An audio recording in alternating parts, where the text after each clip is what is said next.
All right, good evening. This is my extra credit video for my Foundations of Entrepreneurship class. I'm going to be interviewing my friend here, David Washington. He is a sophomore here at Virginia Tech, and he's starting his barber business, completely from the ground up, so he's a perfect candidate for, one of these types of interviews. So basically, kind of what do you do and how did you get into it? Oh, well, I barber around BT and around the Blacksburg and Christiansburg area. And I got into it because I've always had a passion for barbering, like just things and like that nature. And I also want to own a shop after school. So I think barbering would be like the perfect opportunity for me, especially because it's something I'm interested in. Yeah, definitely. So kind of what was your path leading up to it? Because I know you're still in school right now, but kind of how did you reach that conclusion? Well, I've always just, like I said before, had an interest for it. Started, coming up, always like going to barbershops with my dad and all that. Mm-hmm. Like I've always loved that environment, so I just implemented that into my life and like what I wanted to get out of life. So that's how I came to that conclusion. Okay, you mentioned like going to barbershops with your dad. Like when did you kind of first realize that you wanted to pursue this? I would say around middle school. Okay. It was just one instance where I got like a nice ass haircut. I got a nice haircut, and I was like, wow, like this is great. So I don't know. Ever since then, I've just always like watched like videos of barbering and like things like that. So I've just always had that kind of passion for it. Okay, that's cool. Well, first off, let's do a proper introduction. Can you kind of like explain your business, what's it called, like kind of the services you offer and stuff like that? Okay, well, obviously it's a barbering business called SlicedByDub, established 2026. And I just, any type of barbering or any type of like haircut you would want, like a fade, taper, if you just want to line up, beard work, shear work, like I'm just, anything you need, I got it. Nice. And you've cut quite a lot of people since you started. What month? I know you said you started 2026, but what kind of month? Was it? It was March? Yeah, end of March, okay. Early April. That's when I started getting a lot of clientele, traction. Like everybody started knowing my name, so it just ever since then it's kind of been on the way up. Yeah. Can you speak on? Because like I said, you've definitely had a lot of clients in such a short amount of time. Can you kind of speak on how you went about what was your marketing strategy and kind of how you went about advertising? Well, I know a lot of people here at Tech, so that's kind of where I started. First off, I didn't even charge at first. I just asked my close friends like, hey, do you want a free cut for my promotion, like just promote my name out there, and like they all said yes. And then from then when people were like booking with me off of those clients and things like that, the next clients I would say, oh, you got a cut from me this time, how about if you invite 2 people to get a cut from me, you get a free cut. And then ever since then it's kind of just been stacking up, so that's kind of how I built it. Right. And I remember you telling me like, you were getting cuts from like people right, like close friends, but then you also started getting like you said, getting clients you don't know, and people with like some people who brought value to your business, like people on the football team, right? Because what that means is, they're probably like in the public eye a little bit more. If they post on their story, with the verification, that kind of gives you credibility, and word of mouth. They have teammates, right? They all need cuts. So a lot of the teammates, let's face it, they're black guys, right? They need cuts. So yeah, that was definitely a smart marketing strategy. Did you was there, because you said you kind of realized this in middle school, but obviously you didn't start in middle school. So was there like a problem or an opportunity here at Tech that kind of led you to actually get this kickstarted? Well, I wouldn't say that it was any specific opportunity, but the only reason why I didn't pursue it at first, because I didn't really think it was very feasible for me to like be successful or anything like with that. I thought it was kind of just like a side business. Then when I really started doing the research on it, I'm like, oh wow, you can really generate a lot of like money off of this. You can generate a lot of just high value, just owning a shop, like having a lot of customers. Like you pretty much work for yourself, and that's the kind of work environment that I want for myself. Okay. So you said you mentioned research, like what kind of really stood out to make you know that it was worth pursuing? I saw the connection that barbers were making with their clients. Yeah. And me personally, I'm a people person. Like I like talking to people. I like, hearing like just stories about them. Like I like meeting people. So I knew it was for me when like I would just see how happy these people were like leaving the barbershop right after they got cut by somebody. So it just, that kind of drove me to want to pursue that. Right. And do you like kind of make an effort to like build a relationship with your clients? Like not just like, cut them and make it all business and, just a transaction, like kind of make like. Oh, yeah, no. Yeah. I make it a point to not only, especially if it's a new client, I make it a point to not only meet them, know them as a person, but also like just learn about them, like learn what major they are, learn where they're from, learn like the type of things they do around campus, because like you never know, they got connections that you don't even know about. Right. Yeah. So I feel like if you can't just be like black and white with you just get a cut and you leave, you definitely got to build that connection. Build a connection not only is good just to like kill time, but also they're not gonna come back to you if you're just black and white. Yeah. You know what I'm saying? Yeah. So it's more than a cut. You win an experience. It's more than a cut. And that's also my motto. So. Oh wow, look at that. Yeah, nice. So kind of how do you generate your revenue? Like, what's your main revenue stream? I mean, I would assume it's obviously from the direct service at the cuts. Yeah, I mean, it's pretty much direct service. Okay, cool. And how do you like? And tips. Oh, nice tips. Okay, do you what's your strategy with the revenue? Do you kind of reinvest back into supplies for the barber stuff, or that kind of what do you do? Well, I'll be completely honest. I'm not very good with money at the moment, so I should be. I mean, I use it for obviously like to get new stuff, like for my barbering, but I don't really like use my money wisely, and that's something I want to learn. Just being a new business owner, like financial literacy. Yeah. And just I don't know. This is different than just getting like an allowance or getting like a paycheck. This is not just like money that you're receiving. This is money that you're making through your business for your business, pretty much. So I feel like I just need to do better with that. Yeah. But with revenue and if everything was all good, I would say revenue would go straight to either saving or it'd go into buying new equipment for myself. Right. Do you have a target customer? What do you mean by that? Like, is there somebody that like okay, I want to cut this guy because I know he can bring in a lot more revenue streams, or do you just kind of like, is there anybody that you're specifically a certain demographic that you're targeting? Oh yeah, well, I mean, I'm obviously a African American male, so I typically go for like obviously the African American demographic, but.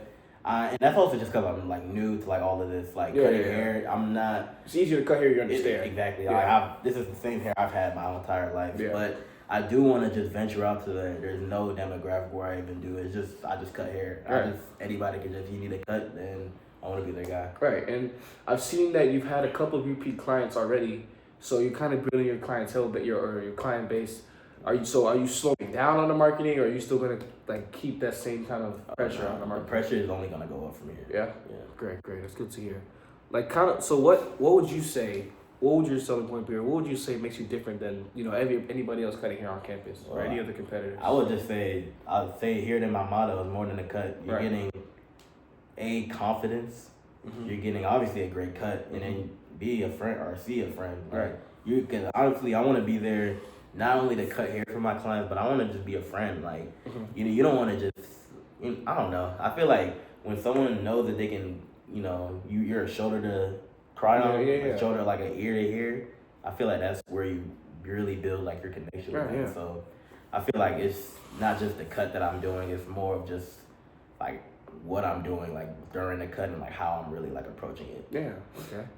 So kind of like, we've spoken about your process and kind of what makes you stand out, but like I want to hear about some challenges maybe you might have faced during this whole experience. Like what was kind of the hardest part of getting started? I would say just a slow period. Obviously, being a new barber, barbering comes with a lot of trust. Like you obviously want somebody who you trust to cut your hair. So then that's I mean, it's completely understandable. Like a new guy, I wouldn't trust like a new barber, but I'm putting in the work to like change that narrative about myself to just grow, and I'm like, the more cuts I'm doing, the more customers I'm getting. So. Which increases your credibility. Yeah, and which also increases my mental, because it's not like I have all this equipment and I'm not getting any customers, so it's been helping me a lot. How were you able to?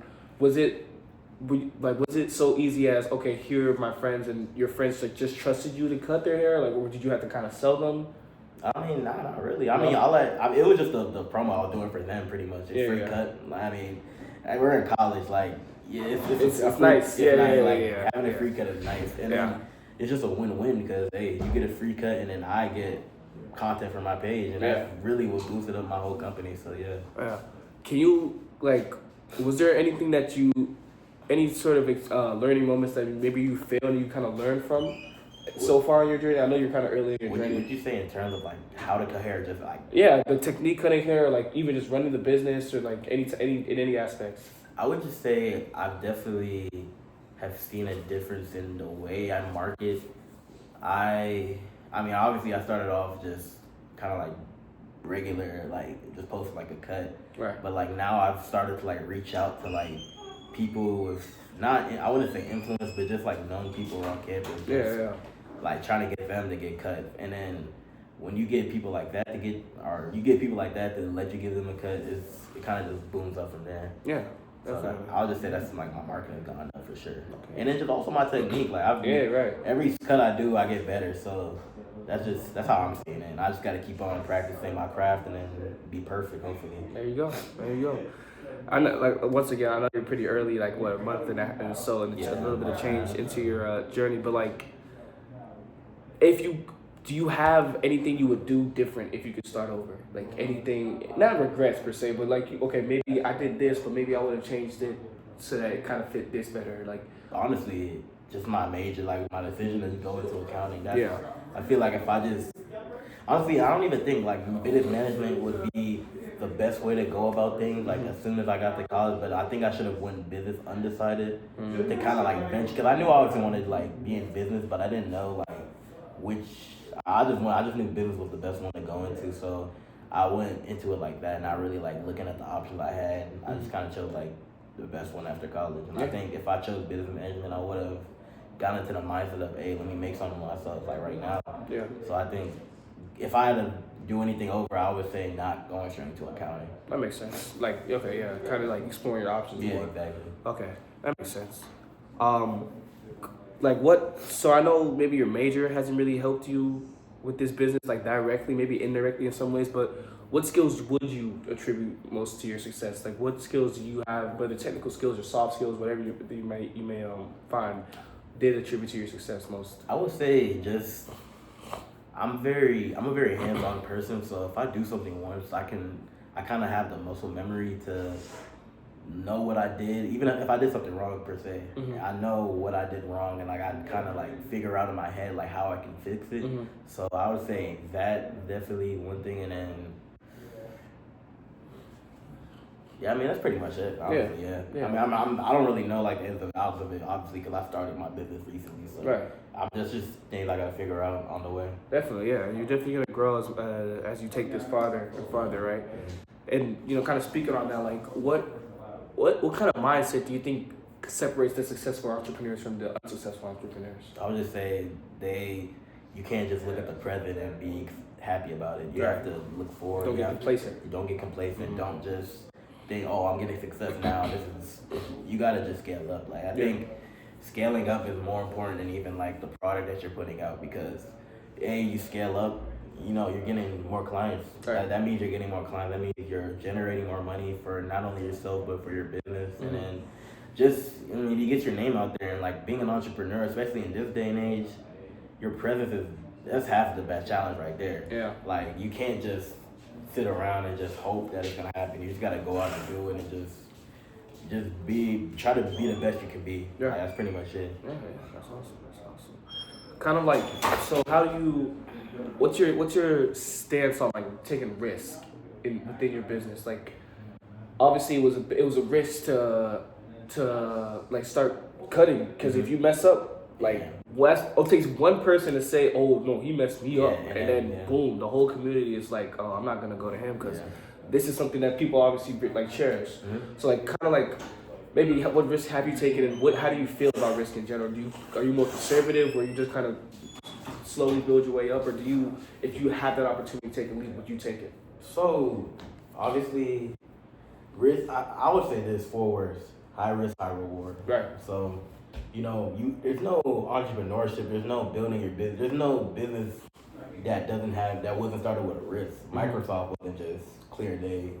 Like Disney wasn't just clear day. Like you got to take that risk. So I feel like taking a risk, it's not even like, I don't know. Well, for me, it'd be different because I'm a service obviously, yeah. But barbering is a service, so I had to be on like my A game from the beginning. So it was a pretty big risk, and I knew that. I knew that it was a big risk to cut somebody else's hair when I was new to the game. Mm-hmm. So all you gotta do is just put that foot forward. Just be on your things, man. Just like really, you gotta put that foot down. Yeah. I like that. Okay, cool. No, yeah, it's been a great conversation. Just to close, like, do you have any advice to anybody kind of wanting to do what you're doing or take their own like route, but kind of the same entrepreneurship and get into risky business like yourself? I would just say don't keep your mind in a box. Mm-hmm. Always explore and then just take risks. Yeah. There's no rewards without risk in life. Yeah. That's all I gotta say. That's hard, man. Thank you for your time. Of course.